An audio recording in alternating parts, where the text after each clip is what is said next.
The claim to the पैरामाउंटसी, क्या है बेटा? अब ब्रिटिशर्स ने जो है पैरामाउंटसी, सर्वोच्च सत्ता के लिए क्लेम करना शुरू कर दिया था। क्या थी ये सर्वोच्च सत्ता? It is clear from the above that from the early 19th century, the company pursued an aggressive policy of territorial expansion। अब जो है, जैसा आपने ऊपर देखा, अब ये क्लियर हो चुका था कि 19th सेंचुरी की शुरुआत में जो है कंपनी ने ऐसी पॉलिसी, एग्रेसिव पॉलिसीज अपनाना शुरू कर दिया था। किसके लिए? अपनी सत्ता को बढ़ाने के लिए, अपनी टेरिटरीज को और ज़्यादा बढ़ाने के लिए। Under Lord Hastings, Governor General from 1813 to 1823, a new policies of paramountcy was initiated। अब जो है लॉर्ड हास्टिंग्स ने जो है एक नई पॉलिसी लेकर आया, वो किसके लिए? पैरामाउंटसी के लिए।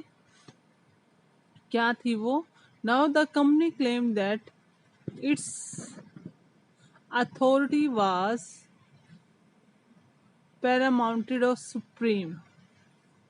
अब कंपनी ने क्या क्लेम करना शुरू कर दिया? जो अब कंपनी की अथॉरिटी है, जो कंपनी की पावर है, वो सबसे ऊपर है। Hence its power was greater than of Indian states. और इसने ये भी दिखाना शुरू कर दिया कि जो कंपनी की पावर है इंडियन स्टेट से ज़्यादा है। In order to protect its interest, it was justified and anxious और threatening to annex any Indian kingdom. अब ये अपने ऑर्डर्स को प्रोटेक्ट करने के लिए, अपने इंटरेस्ट को पूरा करने के लिए, अपने आप को जस्टिफाई करने के लिए, ये जो है ब्रिटिशर्स कुछ भी कर सकते थे। किसी भी इंडियन किंगडम को वो धमकी दे सकते थे या उसके साथ कुछ भी कर सकते थे। दिस व्यू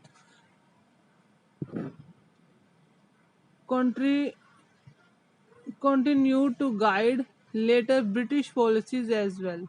और ये व्यू जो है आगे जाकर ब्रिटिशर्स की पॉलिसी में और ज़्यादा चेंजेस लेकर आया। This process however did not go unchallenged. ये प्रोसेस जो है अनचैलेंज नहीं था। For example, when British try to annex the small states of Kittur in Karnataka today, रानी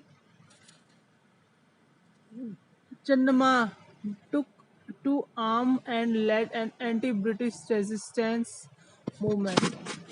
अब जो है ये जो ब्रिटिशर छोटी छोटी सी जो किंगडम थी उनको अपने टेरिटरी में शामिल कर रहे थे, वो उनके लिए इतना भी आसान नहीं था।